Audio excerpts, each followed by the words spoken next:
Саламатсыздарбы, урматтуу ата энелер. Биздин бүгүнкү коногубуз көп балалуу ата, көптөн күткөн коногубуз деп айтсак болот. Ата эмне үчүн апаларды чакырасыңар, эмне үчүн аталарды чакырбайсыңар деген дагы комментарийлерди окуп калдык элек.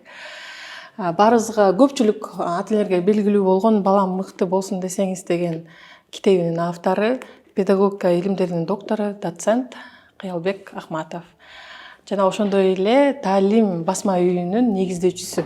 Шаардын ата энелери кыргыз каска балдарын бербейт. Азыркы аталар мыкты болуш үчүн кандай болуш керек? Акча табуу менен гана алек болуп атпайбы аталар? 3 жаштан кийин кеч деген сөзгө кандай карайсыз? Бала тарбиялоо деген дагы бул чоң искусство. Эмне үчүн балдар кичинекей кезинен эле дүкөнгө эле баргысы келе берет? Бала эмне үчүн бир жаман нерсеге барат да, же сенин чөнтөгүңө кол салат, же болбосо бир жерден барып уурдайт. Айтканыңыз аябай ойлондуруп койду. Мен деле 5 баланы чоңойтсом, айрым балдарымдын кантип чоңойгонун деле билбей калган учурум болот.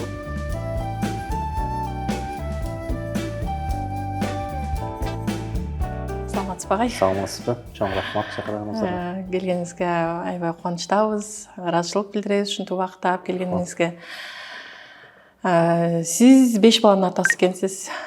Мен 5 баланын апасы дегендей бүгүн буга чейинки маектериңизди карасак, көбүнчө эми педагогика тили менен бизге мындай биз жөнөкөй эле ата энелерге кичине мындай тааныш эмес терминдер менен сүйлөшкөн маектериңизди көрдүк. Бүгүн болушунча жөнөкөй тилде ата энелерди ойлондурган суроолорду берип, ошолорго сизден жооп алабыз деп ишенебиз. Буюрса. Эң алгач эле ушул китептен баштагым келип жатат. Бул китепти аябай көптөгөн ата энелер билет. Өзүңүз да айтып калдыңыз, азыр 10 миңден ашуун, 10 миңден ашуун басылып. Анан ар бир ата энеге эгер окуй элек болсоңуздар дагы сунуштап кетет элек. Чындыгында эле аябай кызыктуу китеп, мындай ата эне үчүн энциклопедия сыяктуу эле да. Бул китепте мына «Бала мыкты болсун десеңиз» деп аталыптыр. Андан кийин «Мыкты ата» деген китебиңиз да бар экен. Сиздин оюңуз боюнча мыкты эне кандай болуш керек? Рахмат сурооңузга. Эми баланын тарбиясында ата менен эне эри шаркак кетиш керек да. Биз көбүнчө энелерге жүктөй беребиз го, тарбияны энелер жооптуу деп. Бирок эң негизги кээ бир учурларда ушул атанын тарбиясы өзгөчө роль ойноп калат да.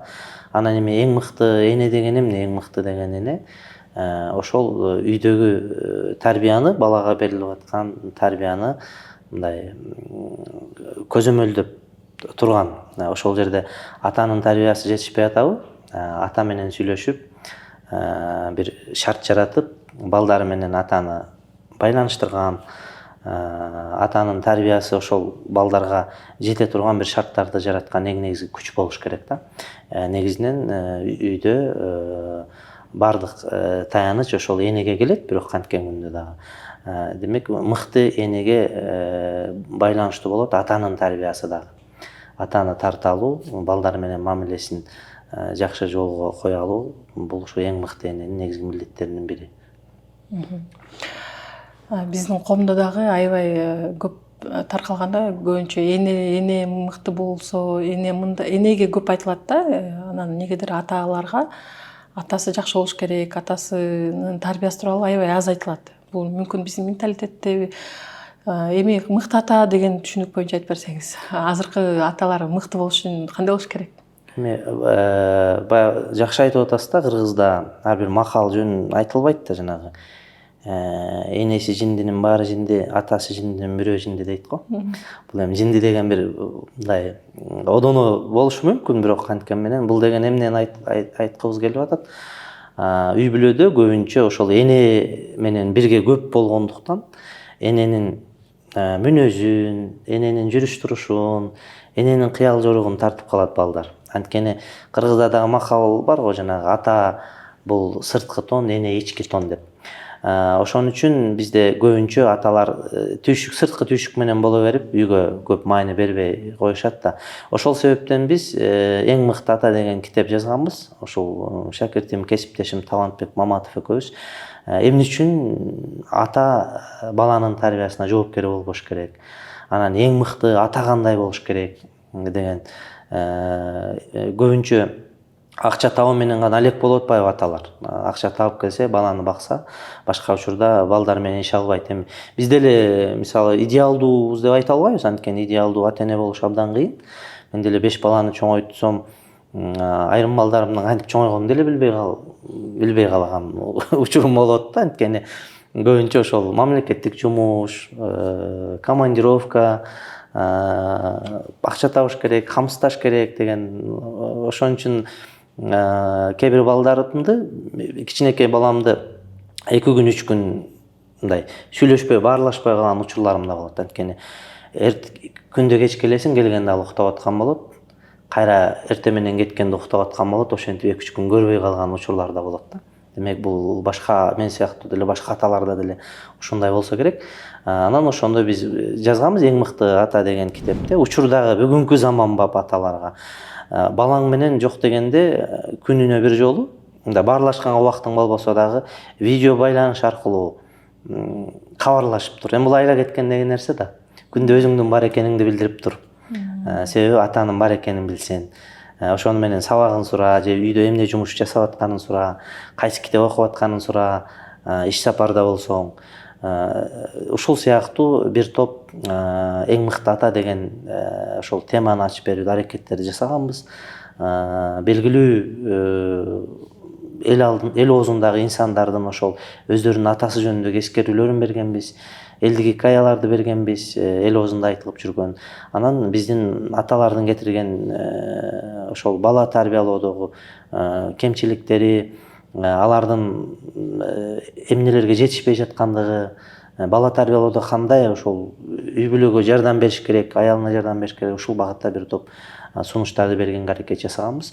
Эми биз педагог катары жок дегенде ошол өзүбүздүн китебибиз аркылуу, постубуз аркылуу бир мындай салым кошуп атабыз деп айтсак болот да.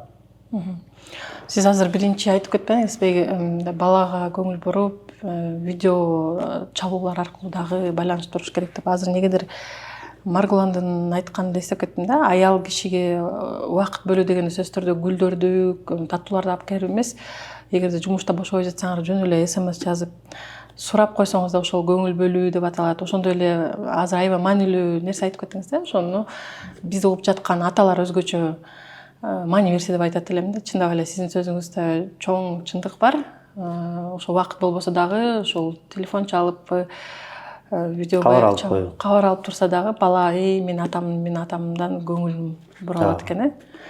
Азыр ушул айтканыңыз аябай ойлондуруп койду. Көпчүлүк көрүп жаткан аталар эске алат деп ишенебиз. Бул ушу бала мыкты болсун десеңиз деген китептердин мазмунуна келсек, өзүңүз азыр 5 баланын атасы болуп жатасыз. Анан өзүңүздүн тажрыйбаңыз, ушул китепте жазгандарыңыз өзүңүздүн балдарыңызга мындай колдоно алдыңызбы? Же кээ бир эмелери туура келбейт деп калдыңызбы? Эми негизинен бир эмгек жазасыңбы, китеп жазасыңбы, бул жашап жазган жакшы да. Өзүңдүн турмушуңдан алып жазган жакшы. Мен деле көп китеп окуйм да, китепти окуп атканда бала тарбиясы жөнүндө окуп атып, өзүмдүн кемчиликтеримди көрөм. Өзүмдү көрөм да. Өзүмдү көрүп, кемчиликтеримди көрүп, биз бир нече китептерди котордук да. Ошондо ушул кемчиликтерди мен кетириптирмин. Башка жаңы жаш ата энелер кетирбесин, менин дагы бир ушул замандашым кетирбесин деген ойдо биз ошол нерсени бирөө менен бөлүшкүбүз келет да. Анан китептеги лердин баардыгы дээрлик биздин өзүбүздүн тажрыйбабыздан, жашообуздан алынган кеп кеңештер, практикалык кеңештер, турмуштук кеңештер. Анан эми баардыгын 100% мен өзүм аткарып атам деп да айта албайм. Анткени эми кыйын да. Кыйын, баардыгын 100% баланстап алып кетиш, бирок негизинен мүмкүн болушунча аракет жасайм. Мисалы бул жерде биз китеп окуу боюнча сөз кылганбыз бул китепте. Балдарга китеп окуп берүү боюнча аталар. Мен мисалы ушуну жасаганга аракет жасайм. Көбүнчө балдарга китеп сатып келип берем, китеп окууга багыттайм, ошол шарт жаратканга аракет жасайм. Китеп жөнүндө сүйлөйм дегендей да. Бул эми бир сунуш катары бергенибиздин бирөөсүн гана айтып атам. Ушул сыяктуулар бул китептин ичинде толтура. Сиздин кызыңыз менен менин кызым классташ. Сиз билбесеңиз керек. Анан 8-класста азыр 8-чи класс болуп калышпады ооба. Сиздин бир канча кызыңыз мен ошо улуу кызымды айтып атам да. Анан алар 6-чы класста окуп жүргөндө ушундай кыздар менен киного барып калышып, анан ошондо да сиз коштоп барып, анан атасы өзүнчө отурду, кызың эмесин күттү деп кызым айтып калганда ойлонуп калдым да. Мүмкүн сиздин кыздарды тарбиялоодогу бул ыкмаңызбы? Дайым эле коштоп жүрөсүзбү? Эми биздин кыздар азыр чоңоюп келатат, 14 жашка чыгып калышты, анан мындан аркысындагы дайым ушинтип кызыңыз курбулар менен бир жака барам десе дайым эле коштоп жүрөсүзбү? Бул эми бир чети кемчилик болушу мүмкүн. Мындай. Жок, мен муну кемчилик катары көргөн жокмун. Мен өзүм айтам, анткени эркиндик да бериш керек да. Мен эмнеге деле жана өтө камкор деп алат го, мындай камкордук, анан шаарды көп билишпейт, анан адашып кетпесин, же болбосо ушул сыяктуу бир мындай менде күмөн ойлор пайда болуп эле көбүнчө коштоп жүргөнгө аракет жасай берет экенмин да. Анан мен кээде ойлоп коем да, бул мүмкүн буларга эркиндик бериш керек. Кээде ал мындай эме болушу мүмкүн да. Башка кыздардын алдында эмне башка кыздардын жанында эч ким мындай көзөмөлдөп аткан жок да, мени көзөмөлдөй берет депчи. Мунун жакшы жагы да бар, жаман жагы да бар, мындай терс жагы да бар. Ошон үчүн мен көбүнчө азыркы учурда өздөрүнө бир аз эркиндик бергенге аракет жасап келатам. Анткени дайыма эле кыйын, өз алдынчалыкка балдарды үйрөтүш керек. Мен ошол нерсени көбүрөөк китепте жазгандарыбыздан ушул нерсени мен көбүрөөк аткара албайм, бирок аткарганга аракет жасам. Өз алдынча эркиндикти берүү жагын. Көбүнчө көзөмөл күчтүүрөөк болуп калат да. Эмне кылып атасың, кайда жүрөсүң дегендей маселелер. Бул көзөмөл күчтүү болгон деген кыз балага элеби же уул балдарга? Уул балага деле. Менде уул балага деле ошол бир мындай принцип бар менде. Көзөмөлдү көбүрөөк, анткени чочуйсуң, эми шаар деген шаар, чоң шаарда ар кандай чөйрө бар. Анан мен бала тарбиялоодо эң негизги нерсе, мен чөйрөнү айткым келет да, баланын чөйрөсү. Ошон үчүн мен мүмкүн болушунча сурап турганга аракет кылам. Чөйрө ким досторуң, жаныңдагы достор ким? Алардын балаңдын жанындагы досун таанышың керек да. Кимдер менен жүрөт? Ата-энеси ким алардын? Анан ошолорду тааныгандан кийин анан балаңа мындай эркиндик берсең болот. Ал деген чочубайсың, анткени каалагандай ошол балдар менен жүрө берет, анткени жаман балдар эмес, жаман чөйрө эмес. Ошон үчүн бала тарбиялоодо эң негизги маселе бул чөйрөнү караш керек. Анан эми аракет жасап атабыз. Сиз ушинтип коштоп жүрсөңүз, негедир мындай жаман жагын кабылган жокмун, жакшы эле алдым. Демек кыздарга биз катуу көзөмөл кылышыбыз керек экен. Баары кызды тарбиялоо негизи башкача оорураак да сезилгендей да. Оор. Бала эркек балага караганда кыз баланы тарбиялаш оор. Анткени бирок кээде азыр ушул учурдагы замандын балдары башка да. Мурун баягы кызга 40 үйдөн тыюу дей берген да кыргыздарчы, бирок азыркы балдарга бир аз эркиндик да керек. Анан кээде өтө тыя берген, көзөмөлдөй берген үй бүлөнүн балдары башкача тарбия алып чыгышат. Мындай жакшы жагына эмес, терс жагына да болуп калышы мүмкүн да. Ошон үчүн мындай баланста кармаш керек экен да, мүмкүн болушунча. Биздин ошол сиздин кызыңыз менен окуган кызыбыз айта кетсек, ал эң улуу кызыбыз. Андан кийинкилери уже кичинекей болуп калып, анан кээде айтып калат да, мен балалыгымды уурдап койдуңар, мен үйдөн чыкпаймын, ушуларды эле карайм. Менин курбу кыздарым эшикте жүрүшөт, көчөгө ойношот. Ошол кезде дагы кичине күнөөлүү сезип жатабыз. Мүмкүн туура эмес кылып атабыз депчи. Бирок биздин үйдө сиздин сыяктуу эле атабыздын принципи ушундай, катуу көзөмөлгө алып, кечкисин такыр чыгарбайт. Эми ушул боюнча бизди көрүп жаткан ата-энелерге кандай деп, эми сиз өзүңүздүн принцибиңизди биз биле алдык. Анан эми педагог катары кандай деп айта аласыз? Кыз балдар чоңоюп ушундай өткөлү куракта болуп жүргөндө ата-энелер кандай мамиле кылыш керек балдарга? Эми бул жакшы эле го дейм да. Анткени баары бир көзөмөл баланын каякта жүргөнү, турганы, бир саат кеч 9-10дон кийин эми көчөгө чыгарбаганы, үйдө атайын анын үчүн эми идеалдуу үйдө план болуш керек да. Бала көчөгө чыкпаса үйдө, бала чыккысы келет, короодо балдар ойнобаса ойногусу келет. Чыгарганда дагы ошол сааты менен мынчадан мынчага чейин чык деп, анан жок дегенде көрүнбөй артынан карап кайсыл жерде жүрөт эмне дегендей. Бул баягы көзөмөлсүз коюу деле, эркиндикке таштап коюу деле бул туура эмес. Анан тарбиялоонун ар кандай стилдери болот эми үй бүлөдө.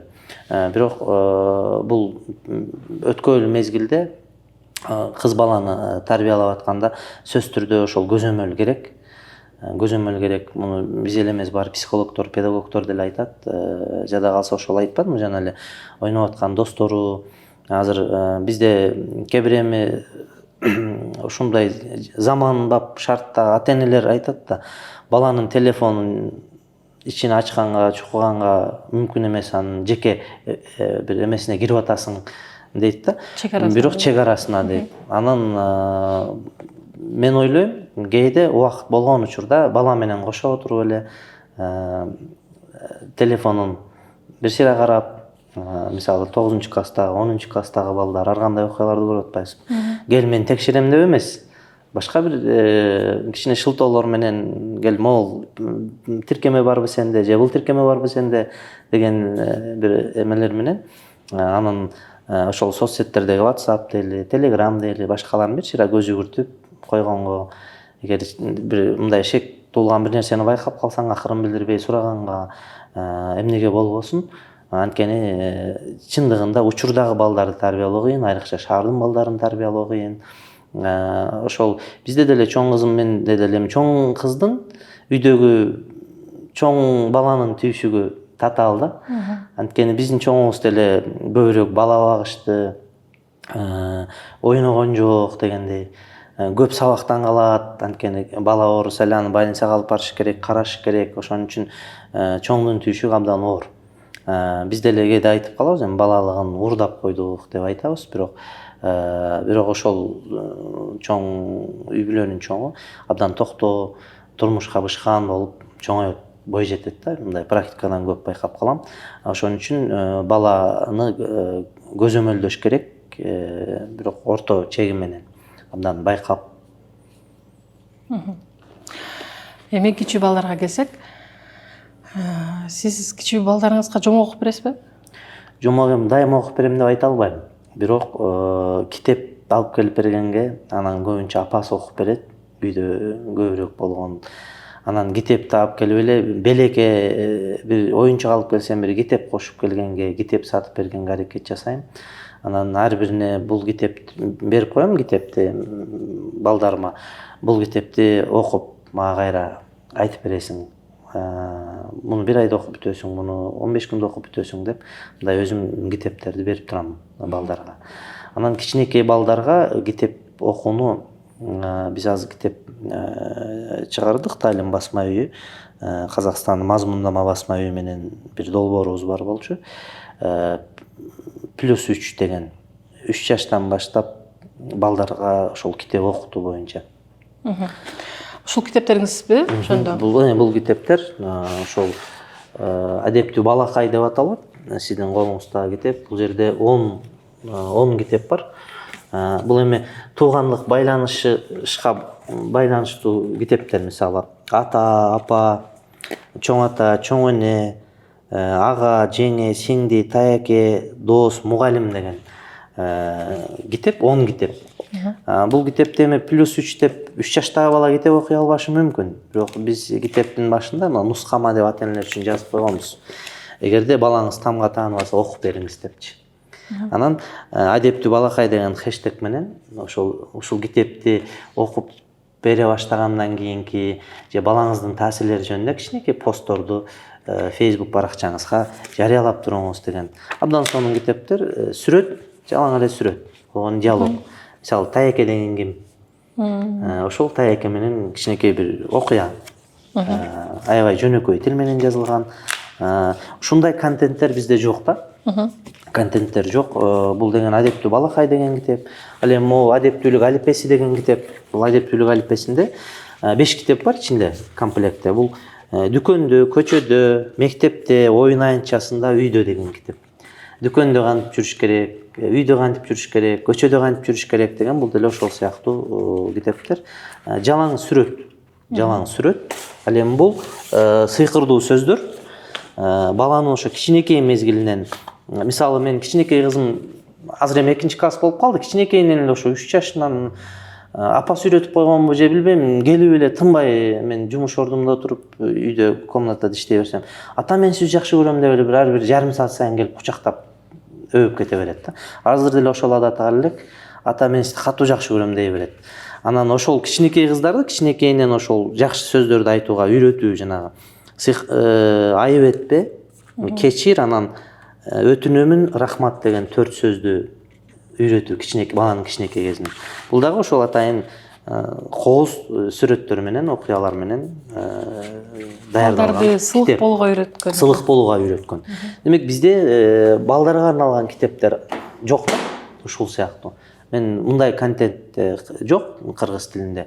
Биз ошол кыргыз тилин байытуу биринчиден, ошо өзүнүн эне тилин, андан кийин балдарды кичинекей мезгилинен баштап китеп окууга калыптандыруу багытында ушул китепти даярдап жаңы эле чыкты. Демек балдар сүрөт, негизинен балдар сүрөттү жакшы көрөт. Сүрөтүн көрүп, кошо отуруп алып, ата-эне окуп берип, айтып бериш керек. Азыр мен өзүм да кубанып турам, анткени көптөгөн китептерди чыгардым буга чейин, педагогдор үчүн, ата-энелер үчүн, бирок балдар үчүн ушул китепти чыгарганыма мен абдан кубанып атам. Анткени бизде ушул бала дегенде бардыгы, айрыкча кичинекей балдар, ошо 3 жаштан баштап, Масар Ибукан деген эмеси бар го, 3 жаштан кийин кеч деген. Ошон үчүн ушул китепти окушса, окуп берсе деп айткым келет. Мен жакында эле бир чиновник менен бир программа кылып атышып, китептерди кабыл алып атышыптыр. Мамлекет несиөнен китеп чыгарат экен да. Анан мен сунуштап атпаймынбы? Сунуштап атсам, ушул китепти чыгарып, силер тиги китепканаларга таратып берет экенсиңер, кошуп койбойсуңарбы десем, айтып атпайбы? Биз өспүрүмдөргө чыгарат экенбиз. Бул +3 экен деп. Анан күлүп эле койдум. Демек өспүрүмдөр кайдан китеп окусун? Ошол +3төн баштап баланы китеп окууга калыптандырбасаң, китепканага барбайт. Ал бала бакчанын балдары, алар бала бакчага барат. Ошо балдарды китепканага келиштип барууну үйрөтпөсөң, 3 жаштан, 4 жаштан барып, анан ар бир китепканада, шаардык китепкана болсун, кичинекей балдар үчүн өзүнчө бурч турбаса, ошол эмнеси менен китепкана. Ал кийинки келечектеги муун да ошол +3төн баштап, анан ал өспүрүм болгондо кайда китеп окуйт? +3-үндө китепти көрбөсө, окубаса, баягы калыптанбаса, анан биз эми баарыбыздын үйлөрүбүз заңгыраган үйлөр, жанагы Байдылданын да сөзү бар го, Байдылда Сарноговдун, бирөөнүн үйүнө барса асты деле килем, үстү деле килем, анан бир да китеп таппай анан жазган го, жанагы китептери жок болсо килемдерин окуйбу деген. Ошол сыяктуу баарыбыз дүйнө топтоо менен алек болуп атабыз дагы. Балдарыбызга китеп сатып бергенге келгенде кымбат көрөбүз. Болбосо ошо чоңдорубуз бул +3 экен, өспүрүмдөр окуп турган китептер керек бизге деп айтат. Демек ушул кичинекей мезгилден калыптандырыш керек. Биздеги көбүрөөк тема ошо бала мыкты болсун дегенде дагы китеп окуп берүү, жана сиз айттыңыз, жомок окуп бересизби деп едиңизби? Жомок окуп берүү. Азыр дагы жакшы бир китепти кайра даярдап атабыз, 365 күн жомок деген. 365 күн ата-энелер балдарына жомок окуп берсин, ар бир күнгө бирден жомок кылып китептер даярдалып атат. Ошол жомоктор китеби айтып калдыңыз. Таш көмүр шаарындагы бир мектептердин мүдүрү менен сүйлөшүп калып, айтып калды да. Жомок тууралуу. Балдарга жомок, биздин кыргыз тилдеги жомоктор аябай узак, узун, анан балдардын укпай турган жомоктор экен. Мындай татаал эмес, жөнөкөй, анан биздин кыргыздардын менталитетине туура келген, мындай өтө узун эмес, кыскараак жомоктор болсо жакшы болмок деп, мындай анын угуп калдым да, кеңешиңизди сурапчы. Ал сиз даярдап жаткан китепте жомоктор дагы кандай болот? Ал жомоктор мурун чыккан ал китеп, бирок биз кайра жаңы верстка менен жаңы чыгарып атабыз. Бир беттен ашпайт. Ал туура айтат. Анткени мен кыргыз эл жомокторун чыгарайын деп ошо 365 деп издедим да, таппай койдум. Анткени биздин жомоктор аябай узак болот. Эми жомок деген жомок да, абдан окуялары көп болот. Анан булар кыска жомоктор, дүйнө элдеринин жомоктору. Бир бет жомоктор Асылбек Жолдонбеков деген агайым даярдаган экен. Ошол китептер мурун чыгарган. Биз ал киши менен сүйлөшүп, кайрадан чыгаралы деп сүйлөшүп атабыз. Асылбек агайлар которуп, даярдап өздөрү, анан сүрөттөрү менен ал бир беттен ашпайт. Анан дагы бир китебибиз чыгып атат, Акылдуу жомоктор деген. Ичинде 20 жомок бар. Балдардын ошо психологиялык өзгөчөлүктөрүнө байланыштуу. Балдарды тарбиялоо боюнча ал да бир беттен ашпаган жомоктор. Дүйнө жомокторун Зинакан Пасаңова деген эжекебиз өзү которуп анан иштеп чыгыптыр. Ошону да биз сүрөттөрүн тартырып даярдап атабыз да. Ошон үчүн бала чындап текст окубайт. Балага мен да чоң балдарыма чоң китеп таап келсең мындай коркуп кетет да. Коркуп кетет. Китеп окубаган адам китептин көлөмүн көргөндө эле коркуп кетет. Ошон үчүн балдарга сүрөттүү, анан кыска тексттер жакшы да. Ошон үчүн булар дагы көрүп атпайсызбы, бул да текст аз эле. Бул китептерде текст аябай аз. Негизинен сүрөт, ошол сүрөткө эле анан диалогдор бар. Диалог жана комикс сыяктуу диалогдор берилип атпайбы. Эң негизги кеп сүрөттө да. Анан эми бул жерде ошо жаныбарларды берген, курчактарды берген, эми балдарга ушулар жагат да. Реалдуу эмеге караганда балдарга көбүнчө азыр оюнчук менен ойнойт да. Ошон үчүн баягы балдар китептерин даярдап атканда өзүнүн өзгөчөлүктөрү бар. Ошолорго токтолуш керек. Сиз Зинакан Пасанова деп айтып калсаңыз, Фейсбукта жакында жазган эмесин эстеп кеттим, постун. Анан уулу болочоктогу келин баласына кантип колун сураганын окудуңузбу? Ошону окубай калыптырмын. Азаматпы же чоң уулудур же Азамат Бекзо деп кичинекей уулу бар. Ошону ушу баласы өзүнүн энесине, апасына ошо сүйлөшкөн кызы тууралуу, анын экөөнүн бул ошол посттундагы мындай аябай көп нерсе жатат да. Ушунда бала дагы энесине аны менен кеңешип, анын ичиндегисин айтканын, апасы дагы мындай жакшы мындай кеңештерди бергенин, анан ал бала кандай тарбия көргөн. Ошондой адам сиз айткандай китеп жазып атса, сөзсүз аны эле биз окушубуз керек. Буюрса. Баласынын тарбиясындагы эле көп жакшы жактарын көрүп эле байкаса болот да, ал эчекенин. Жанакы 3 жаштан кийин Масару Ибуканын китеби, андан кийин азыр Роза Өтөнбаеванын Демилгеси фондунда 5ке чейин жетишип кал деген программалар бар эмеспи? Ушул дегеле ушул 3 жаштан кийин деген сөзгө кандай карайсыз? Мисалы көп эле бул китепти уккандар көп эле билет, ата энелер анан мен балам 5ке чыгып калды, эми кеч болуп калдыбы дегендер да бар да. Жок, эми бул ар түрдүү ата эненин баягы үй бүлөнүн принциптери, үй бүлөнүн стили да ар түрдүү да. Эми айрым баягы эреже менен жашаган үй бүлөлөр бар. Өтө баягы эмеге жазып алып жашагандай да. Ал эми бизде кыргыздарда андай эмес да. Бизде урду сокту жашоо, мындай кырдаалга жараша жашоо. Ал эми булардын Масару Ибука деп атабыз, алардын жашоо образы башка. Туурабы? Алар жашаган чөйрө, чөлкөм ошондой да. Эми бизде кыргыздарда биздин да бир китебибиз бар, Абдыкерим Муратов агайым менен устатым менен жазган Бала тарбиялоо кыргыз керемети деген. Жана каада салт, үрп адаттарды дагы менен да ушу балдарды тарбияласа болот деген. Ошол сыяктуу эле Масару Ибуканын дагы жазган китебинде кээ бир жерлерин түшүнбөй калышат окуганда ата энелерчи бир мындай. Анан жөнөкөйлөштүрүлгөн китеп деп айтат, бирок баары бир ошентсе дагы булардын бир эмеси башка. Бирок кыргызда деле ошондой сөздөр болгон да, баланы башынан деген сөздөр бар. Баягы икаялар бар, туурабы? Баланы курсакта экенинде тарбиялап башташ керек деген. Бул деген ошол кош бойлуу мезгилинен баштап атанын аялына жасаган мамилеси, аялдын өзүнүн күтүүсү, ушу баласын кийин жарыкка келген балага кам көрүү деген. Ошол сыяктуу биздин кыргызда деле илгертен эле бар. Бул Масару Ибуканын ойлоп тапканы, жанын айтканы эмес. Бала тарбиялоодо кыргыз эли өтө олуттуу мамиле жасаган. Баягы эне көргөн тон бучат, ата көргөн ок жонот деген макалдар, ар бир макал лакаптын өзүндө чоң бир идеялар жатат. Ошол сыяктуу кеч эмес. Эми бул салыштырмалуу түрдө баягы 3 жаштан кийин кеч деп, бул Масару Ибуканын өзүнүн бир көз карашы, тыянагы. Ал дагы ошол бир нече эмелерге таянып, булактарга анан өзүнүн тыянагын берип атат. Бул педагогикадагы психологиядагы бир ошондой мындай тыянакта берилип аткан корутунду. Анткени эмне үчүн бала бакчага бериш керек балдарды, эрте жаштан өнүктүрүш керек деп атпайбызбы биз деген. А бизде тескерисинче кыргыздарда баланы 7-ге толгондон кийин гана мектепке бериш керек деген көз караш болгон. Кыйнап аны эртеле алып барып 5 жашынан алып барып алып, 6 жашынан алып барып алып эмне кылат деген көз караштар бар азыр деле. Бала балалыгын урдабасын, ал ойносун, ал жыргасын, анан кийин гана мектепке алып барыш керек деген. Ошол сыяктуу кеч эмес ар бир ата-эне кайсыл учурда ойлонсо, баланын тарбиясы үчүн кеч калып аткандыгын, баланын тарбиясы менен алек болбой аткандыгын ойлонсо, баштай бериш керек. Ата-эне болуу дагы бул чоң өнөр, бала тарбиялоо деген дагы бул чоң искусство. Бала тарбиялоо үчүн да окуш керек, ата-эне өзү тынымсыз китеп окуп туруш керек. Ата-эне өзү китеп окубаса, бала кайдан китеп окуйт? Ошол сыяктуу бул кеч эмес деп ойлойм мен.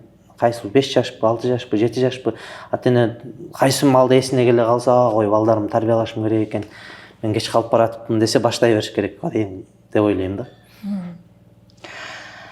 Сиз азыр Маариф билим берүү комплексинин фондунда иштейт экенсиз.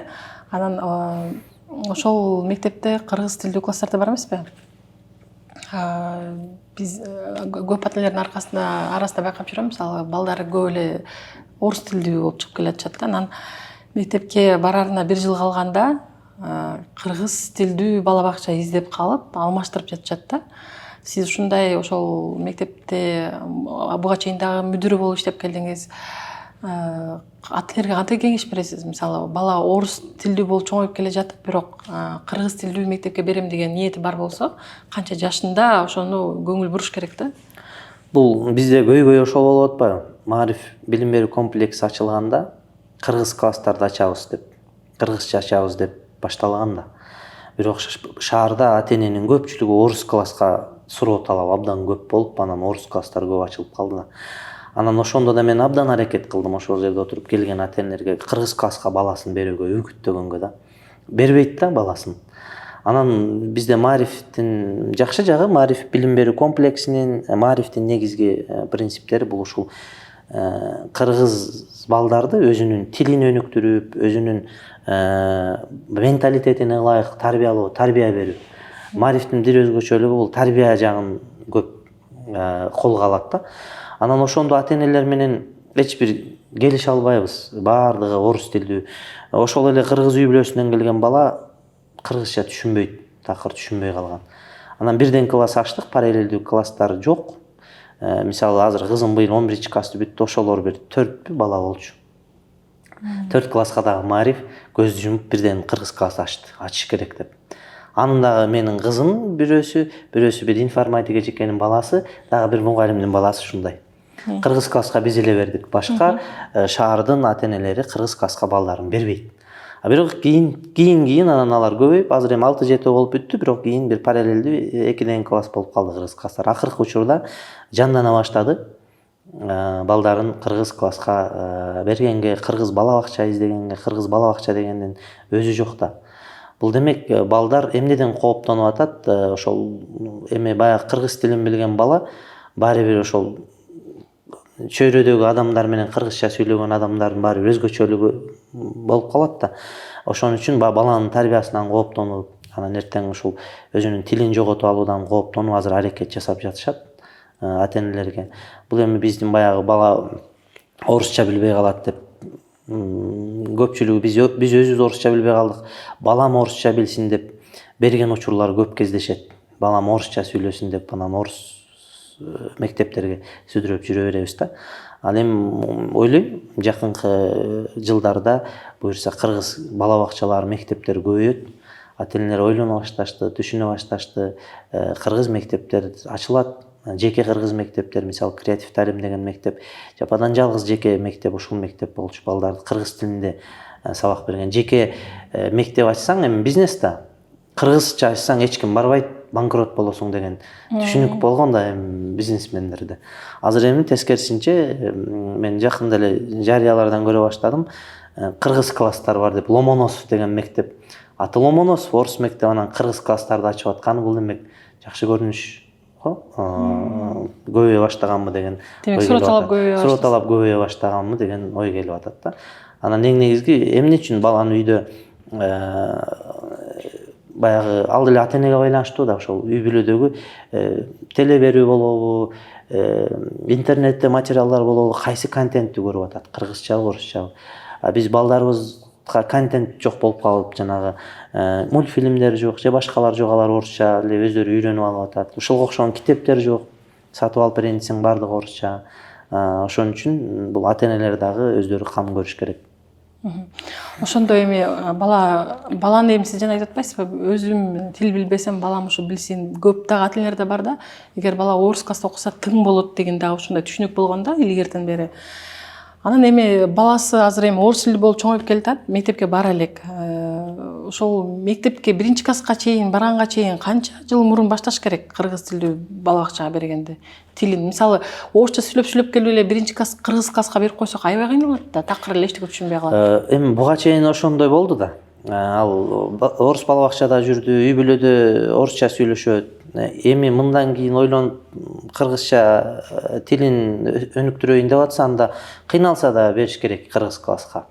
Үйрөнөт ал бала да. Али тили ката элек, али ал бардык нерсени кабыл алат, кайрага кызык. Дагы бир өзү кыргыз тил, бирок кыргыз тилин унутуп калды, бирок дагы бир тилди үйрөнүп атат. Ал кыргыз тилин үйрөнүп атат экинчи тил катары да. Ошон үчүн кыйналса дагы ата эне бериш керек. Мисалы Казакстанда азыр ишке ашты ашпадыбы билбейм, бир чечим кабыл алып атышкан. Орус класстары жок болот, 1-4-класска чейин жалаң казак тилинде окутулат деп. Анан биздин дагы бир чоңдор бир аны жарыя кылышты. Кыргыз класстар болот, 1-4-кө чейин кыргызча окуйт болду деп. Бул жакшы нерсе. Ал эми 1-класстан 4-класска чейин кыргызча окуп туруп, 5-класстан баштап анан орусча, англисче, башка тилдерге. Чет өлкөлөрдө деле ошондой, мисалы Эстония деп айталы, буларда только эмне эстон тилинде гана берет башталгыч класстары. Мына башка өлкөлөрдө, бир нече өлкөлөрдө өзүнүн эне тилинде гана башталгыч класста берет. 5-класстан баштап анан башка тилдерде берет да. Бул демек жакшы бир көрүнүш да. Себеби бала өзүнүн эне тилин жакшы сиңирип алат. Андан кийин анан башка тилдерди үйрөнүп кетет. Демек бул бизде азыр ишке аша турган нерсеби? Эми канчалык деңгээлде ишке ашат билбейм. Бул деген эми мамлекеттин өзүнүн чечими го дейм, чечими. Эми биз деген баягы орус мектептери дароо эле жаап таштай албайбыз, дароо эле чечим чыгара албайбыз да. Сиз билим берүү министрлигинде иштеп жүргөн кезиңизде ата энелердин мектебинин методикасы мектептерге жайылган деген маалымат бар да. Азыр мектептерде сиздин методикаңыз менен окутулуп жатат деген, ошол чын элеби? Ошондой болуп жатабы? Жок, бир аз туура болбой калат, анткени менин методикам деп эмес. Бул ата энелер мектеби деген бул мен ойлоп тапкан же да кыргызстандык бир педагог ойлоп тапкан нерсе эмес. Бул дегенде мындай биз эми көбүнчө орус педагогикасына таянып калыптанып калбадыбы кийин. Ошол Каменскийден баштап Аманашвилига чейин ошолорго чейинки калыптанып калган Макаренколордон бери келаткан бул ата энелер мектеби деген бар, Схомлинский деген.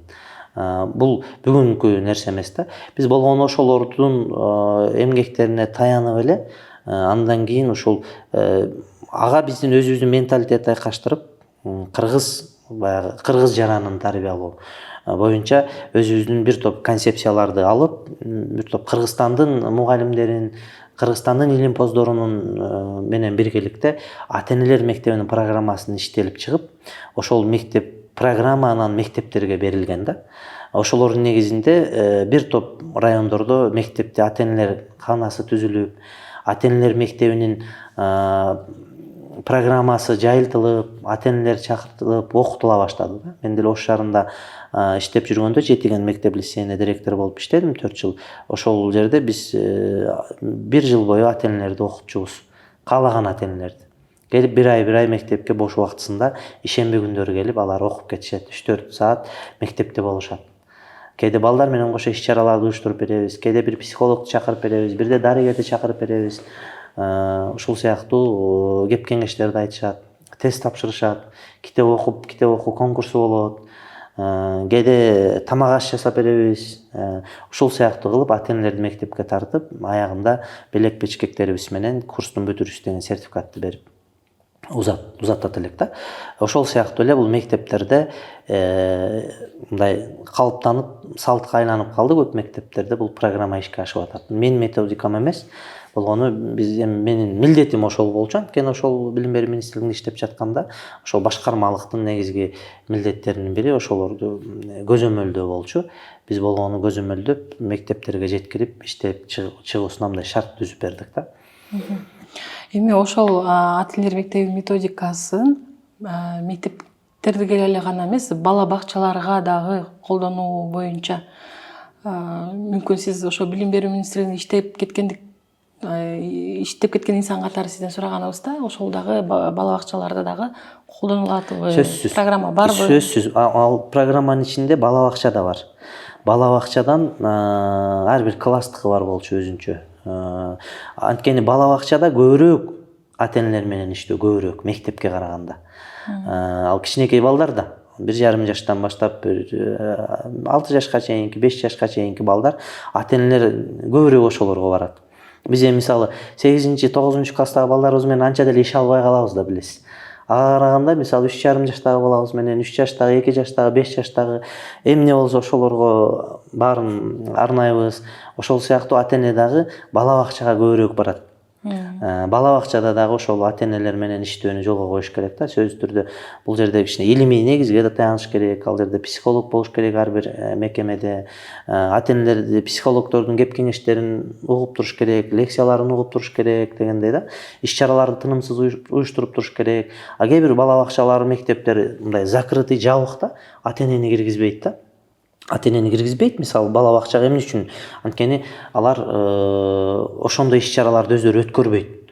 Кээде ата-энем дайыма кире берсе деле тоскоол болот, бирок тез ошондой иш-чараларды уюштуруп, чакырып, алар менен мындай бала бакчанын жашоосун, мектептин жашоосун алып барып туруш керек. Бул суроону берген себеби бул демек мамлекеттик деңгээлде иштелип башталдыбы же? Башталган, чыкканда бул программа бар да. Программа бар, эми аны канчалык деңгээлде ишке алып барып атат, ишке алып ашырып атат, ал деген ошол мекеменин жетекчисине байланыштуу. Бала бакчанын, мектептин директору, районолорго, гаранонун башчыларына байланыштуу да. Эми кайра бул китепке келсек, эмне үчүн бул китепке көбүрөөк басым кылып атабыз? Анткени биздин канал ар тараптуу өнүгүүгө умтулган, көп кырдуу ата-энелерге арналган канал деп башынан эле айтылып келебиз. Ошо ата-энелер мына Кыялбек агай чыгарган ушул кичинекей 3 жаштан үйдө балдарыңыз бар болсо ушул китептерди да, жаңы чыккан китептерге көп көңүл буруп, ушуларды да алууга, анан канча жашта болбосун ушул китепке дагы көбүрөөк басым кылып жатканыбыз. Эми бул жерде дагы ата-энелерди ойлондурган суроолордон мындай болуп жатат да. Айырмасы жок, бала үй бүлөдөгү финансылык жактан кандай үй бүлө болбосун, ар бир эле үй бүлөдө балдардын бир нерсени уурдап алуу боюнчачы, уурдап алганда уруулук, орусча айтканда клептомания, ошол калыптанып калбаш үчүн биринчи эле кезде байкап калсак, ата-эне биз кандай реакция кылып, кантип баланы мындайча айтканда урушубуз керек, жазалашыбыз керек? Сиздин оюңуз боюнча кандай? 5 баланын атасы катары, анан ушундай бала баягы айтпадыкпы, көбүнчө тыя бербеш керек депчи. Бала ток болуш керек да. Бала ток болуш керек. Биз деле мисалы кичинекей кезибизде эми мезгил ошондойдур, апабыз беките берчү конфеттерин, башкаларын теги конок келгенде коем деп эле беките берсе, аны биз уурдап эле тиги шкафтан алып жеп, балага мындай көрбөгөн, жашырынмаган нерсеси, тойбогон нерсеси кызык да. Мисалы менин балдарым тыйынды дагы, бир тыйын турса дагы уруксатсыз эменин үстүнөн албайт. Сурайт келип, алсам болобу депчи, анан ала бер десең алат, жок коюп кой десең унчукпай кете берет да. Анан дайыма ачык коюш керек. Эмне үчүн балам акчамды уурдап койду, анан мынтип койду, мектепте деле мурун иштеп жатканда директор болуп иштегенде завуч болуп, аркасынан кууп келип эле балдарын жүрчү. Мен койку 3000 сомду балам көтөрүп келе бериптир, уурдап келиптир, анан мынтип келип 100 000 сомго чейин уурдап келген учурлар болгон да. Анан ошол ата-энелердин үйдөгү тарбиялоо принциптери кандай экени мени кызыктыра берет эле да. Дайыма балага көз көрүнөө жерде туруш керек. Акчаң болобу, башка болобу, айтпайм долларыңдын баарын коюп кой деп. Кандай акчалар болсун, дайыма столдун үстүндө тура бериш керек да. Столдун үстүндө туруш керек. Бала ошону алып атабы, албай атпайбы башында эле байкайсың. Анан баланын баягы көзү да тоет. Андан кийин анан баягы сурап алганга баланы үйрөтүш керек, башынан баштап айтыш керек, балам туура эмес бул деп. Ошондой эле болуп калыптанып калат экен. Мен өзүм балдарымдан улам байкап калдым да муну. Азыр уруксатсыз албайт, турса дагы акча, эгер керек болсо сурайт.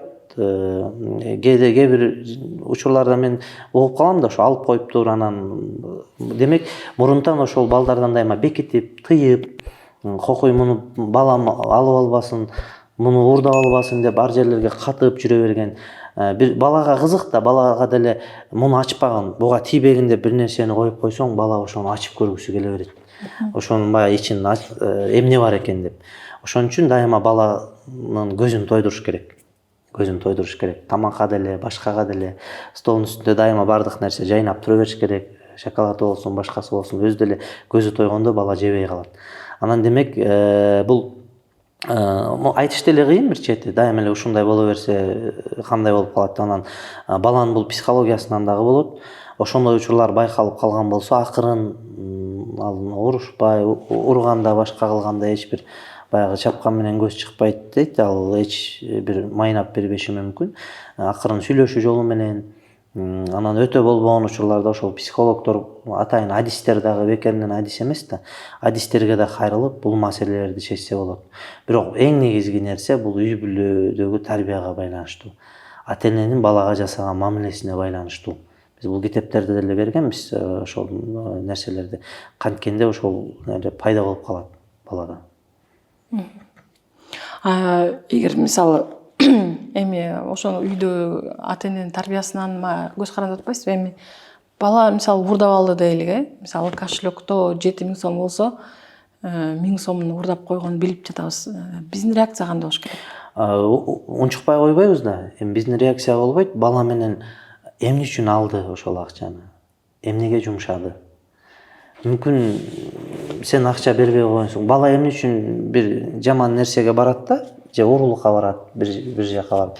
Анткени сенен сурады да бир нерсе, атам мага 1000 сом керек эле, бала берип койчу. Уруштуң да, бербей койдуң. Анан бала бир жерден табыш керек аны, каяктан алыш керек. Же сенин чөнтөгүңө кол салат, же болбосо бир жерден барып уурдайт. Себебин сураш керек баланын. Балам эмне үчүн алдың? Эмнеге керек болду эле? Анан ошону эми баары бир алынды да, ал болду, кетти.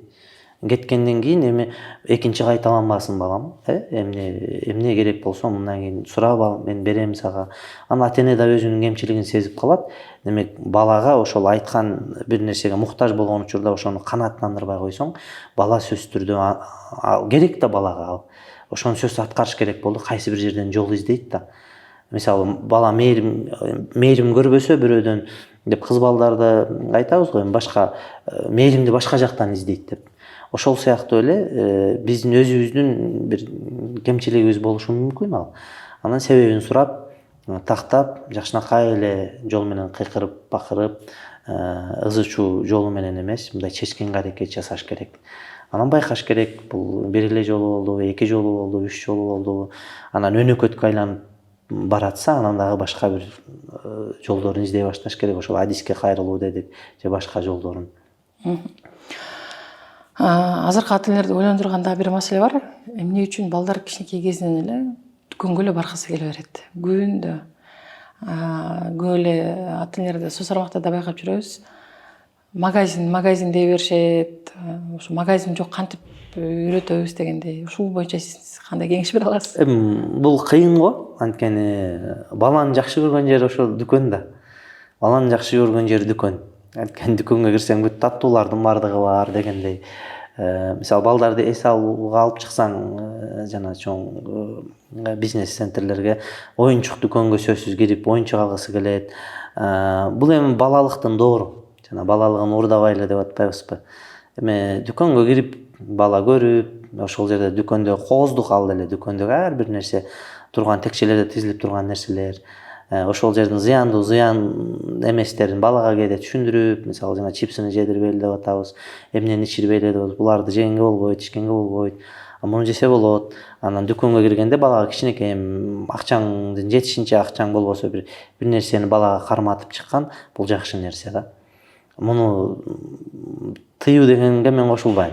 Баланы дүкөнгө киргизбе, анан дүкөндөн баланы алыстат дегенге кошулбайм да, бул ойго мен. Баланын мындай жыргалчылыгынын бирөө көрүп көзү тое турган бул дүкөн. А эгерде мисалы ошол үй бүлөнүн финансылык жагын карагандачы, дүкөнгө деле мисалы 2-3 баласы бар бир киргенде эле оңой акча кетпейт, мындай оңой акча эмес да. Ошол мындай болуп калат экен, эгер үй бүлөдө эми кээде ата эме кыла албайт да, эне ошону түшүндүрүп турганга. Мисалы дүкөнгө кирдикпи, мисалы атабызды кыйнабайлы, ким бирден гана бир нерсе алабыз, бир шоколад алабыз, бир неме алабыз. Ошого балдар көнүп калат экен, калыптанып калат, же киргенде да сурап калат экен, мисалы менин балдарым. Муну алсам болобу, болбойбу? Алсаң болот десең алат, албасаң болбойт десең албайт. Анан эми бул финансы чөнтөккө эме болуп калат, чындыгында айтканда. Ошон үчүн андай учурлар болсо, акчаң жок болсо, башка болсо, эми дүкөнгө киргизбеш керек да баланы. Мен айтканым эми дүкөнгө киргенден кийин айтып атам. Дүкөнгө киргизбей, дүкөндөн алысыраак алып жетелеп жүрүш керек, алыс алып өтүш керек дегендей маселе да. Анан бала деле дүкөндү көрбөсө, дүкөнгө жакын болбосо, анан ата-энесин баягы карап туруп эми чоңоюп калган балдар билет, кире бербейт да. Бул эми ошол кырдаалдан чыгып алуу бул өзүбүзгө эле байланыштуу болот го. Бул жакта дагы сиз могу жерде ушул китепте керегинен ашыкча бербеңиз деген бар экен да. Эми бул балдарга дагы мисалы чоң эле калган балдарыбыз тыйын сурап калганда, бүгүн бир жака барат элем, мисалы волейболго барат элем, жол киреме бересизби, анан аяктан чыгып сандвич жесем болобу, шаурма жесем болобу деп сурап калышат. Ошол учурда кандай, ал ошол санап туруп ошондой эле туура эле акчаны беришибиз керекпи же? Ооба, ошондой деп ойлойм мен, көз карашым. Мисалы 200 сом сурадыбы, 200 сом. Кээ бир ата-энелер бар да, 200 сом сураса 500 сом берип коет, 500 сом сураса 1000 сом берип коет. Ал ашыкча. Ал деген өзүнүн планында, бала деле пландап атат. Мисалы бүгүн волейболго барып атам, 200 сом залыма төлөйм, 200 сомго шаурма жейм, 100 сом жол кире кылам. Мага 500 сом керек ата деп эсептеп келди да, сурайсың да, канча сом керек сага? Анан 500 сом десе 1000 сом берип койсоң, уже ал 500 сом ашыкча дагы. Бала көнүп калат. Бала көнүп калат дагы, ошого да ошол да адат болуп калат да. Ошон үчүн керегинен ашыкча бербе. Болбосо кээ бирөөлөр бүт эле баягы үйрүлүп түшүп эле баласынын алдына же ич балам ал, могу акча керекпи, акчаң барбы, акчаң түгөнүп калган жокпу деп эле эми акчалуулар ошентип балага бере бергенге аракет жасайт да. Бала ошого калыптанып калат. Сен эми милдеттүүсүң, бирок как будто тынымсыз ага баягы бере турган, керегинен ашыкча көрүп калат да сени. Ошон үчүн чеги менен баягы финансылык сабаттуулук деп атпайбызбы? Азыр мектептерде да финансылык сабаттуулукту үйрөтүү, бала бакчадан баштап ушуну үйрөтүү маселеси көтөрүлүп атпайбы? Билим берүү министрлигинин атайын сабактар кирилип атат. Бул чет мамлекеттерде окутулат финансылык сабаттуулук деген, үй бүлөлүк бюджет деген эмне, аны кантип туура пландаштырыш керек. Бул да экономика, бул деле баланы баягы соода саттыкка үйрөтүү, ушу базар экономикасында азыркы рынок заманында жашап аткандан кийин ушуга дагы баягы үй бүлөдө тарбиялап барган жакшы да. Ошон үчүн баягы керегинен ашыкча пайдалануу, керегинен ашыкча берүүнүн дагы зыяны болот. Берип олтуруп ошол акчаны каалагандай, кайсы бир учурда акчаң жок болуп калганда балага бере албай калсаң, акчам жок десең, ал бала ишенбейт сага. Ишенбейт, атайын бербей аткандай болот да, анан баягы жинденүү башталат, агрессиясы башталат, баягы терс эме калыптанып калышы мүмкүн да. Ошон үчүн финансы, анан ушу каражат жагынан ушу керектүү гана нерсени керегинен ашыкча бербегенге аракет жасаш керек деп ойлойм. Ошо финансылык сабаттуулук боюнча ошондо каралып жатабы же уже программа киргизилдиби? Бар программада, мектепте мисалы адам жана коом деген сабак бар. Башталгыч класста мекен таануу деген сабак бар. Ушул сабактарда финансылык сабаттуулуктун темалары кирген. Анан азыр эми жаңы дагы баягы стандарттар өзгөрсө өзүнчө да бир сабак катары сунуштоо жагы дагы эми сунушталып келатат көптөн бери эле. Мектепте анан көбүнчө класс жетекчилерге тарбиялык сабак катары өткөрүү ушундай да. Анан бул ошол биз жанагы коуч тренерлер, үй бүлөлүк тренерлер көп болуп атпайбы, ата энелерди окуткан, башка кылган. Мына ошолорго деле бир тема катары киргизип окутсак жакшы болот да, финансылык сабаттуулукту үй бүлөдө балдар менен кантип иштеш керек, балдарга кантип үйрөтүш керек, акча каяктан табылат, акчаны кантип үнөмдүү иштетсе болот деген нерселерди балдарга үй бүлөдөн баштап үйрөтүш керек да. Бул коуч тренерлер дагы эске алса жакшы болот, жана үй бүлөгө семинар өтүп аткан тренер. Эми ушул бала мыкты болсун десеңиз деген китепке эмес, деги эле ушул сөзгө кыскача эмне деп айта аласыз? Балабыз мыкты болуш үчүн Балабыз мыкты болуш үчүн ата эне мыкты болуш керек. Үй бүлөдө баланы тарбиялоонун мындай принциптерин бирге кеңешип чечип алыш керек. Мыкты бала болуш үчүн, баласы мыкты болуш үчүн ошол кичинекей кезинен баштап, ошол бала төрөлгөн күндөн баштап ошол баягы баланын жакшы болушуна мындай кам көрүш керек. Жакшы болушуна кам көрүш керек дегенде ага материалдык эмес, ошол моралдык жактан, руханий жактан балага кам көрө башташ керек.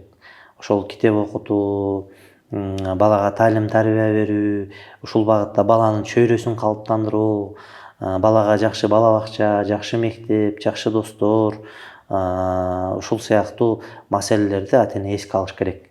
Анан баланын ар бир жашында жаш өзгөчөлүгүнө байланыштуу ата эне өзүнүн билимин бекемдеп, ошолор боюнча өзү да окуп, балдарды кошо тартып, ошол өзү көрүп аткан нерсени балдарга практикалап, ата эне билимдүү болуш керек. Бала мыкты болуш үчүн ата эненин өзүндө бир бала тарбиялоого байланыштуу бир топ мындай запас эме болуп туруш керек да, каражаттар болуп туруш керек. Анан көп китеп окуш керек. Ата эне мыкты болсо, анан бала сөзсүз мыкты болот да. Эми жыйынтыктап келе жатып, сиз биздин көп балалуу аталардын биринчи коногубуз. Ушул ата энелерге эмес, аталарга болгон кеңешиңизди айтып кетесизби? Аталарга болгон кеңешим дайыма бала тарбиялоодо сыртта болбойлу, сырткы тоң катары көрбөйлү өзүбүздү. Дайыма ар бир балабыздын бой жетип жатканын, өсүп жатканын мындай көз жаздымда калтырбай, ар бир кыймыл аракетин көз салып, өзүбүздүн мындай салымыбызды кошолу да, ошол апасына эле жүктөп койбой, үйдө салымыбызды кошолу, балдарыбыздын мыкты болуп чоңоюшуна эң мыкты ата катары мындай үлгү көрсөтө алалы. Эми мүмкүн өзүңүздө бир айта турган сөзүңүз бар болсо, эркин микрофон же ата энелерге кайрылуу болобу? Биринчиден сиздерге чоң рахмат. Алдый дүкөнү абдан жакшы көрөм, дүкөнүңөрдү. Анткени балдар төрөлө берсин, көбөйө берсин. Кичинекей балдардын кийимдери деле абдан бир мындай жагымдуу го. Анан YouTube каналыңардан көп берүүлөрүңөрдү көрүп атам. Силерге рахмат. Ушундай элди агарткан берүүлөр көп болсун. Андан кийин бактылуу үй бүлөлөр, бактылуу балдар көп болсун. Бул бактылуу балдар, бактылуу үй бүлө, бекем үй бүлө бул мамлекеттин келечеги, бекем мамлекеттин келечеги, пайдубалы. Дайыма ушул балдарыбыз ыймандуу, таалим тарбиялуу балдардан болуп чоңойсун. Рахмат. Биз бүгүнкү көрсөтүүнү жыйынтыктап жатып, биз деле бул каналды ачканыбызга мына жакында 1 жыл болот экен. Кантип өнүктүрөбүз деп, бул дагы бизде тажрыйба биринчи жолу болуп атат. Анан Ошо YouTube каналды өркүндөтүү боюнча бир кеңештер угуп калсам, ошо YouTube каналда көптөгөн көрүүчүлөрү барлар айтат экен да. Катталуучуларыңардан лайк басып, комментарий басып деп суранбаш керек экен. Бир нерсени гана сураш керек экен. Же болбосо комментарий жазгыла деп айтышыңар керек экен. Же болбосо лайк баскыла деп айтыш керек экен да. Бул YouTube каналдын өркүндөтүү боюнча. Ушундан улам силерден суранып кетет элек. Бүгүнкү коногубуздун айткан сөздөрүнөн, биздин маегибизден өзүңүз үчүн ата эне катары кандай маанилүү нерселерди алдыңыз, комментарийге жаза келтиңиз. Биз менен бирге болгонуңуздар үчүн чоң рахмат. Көрүшкөнчө сак саламатта болуңуздар.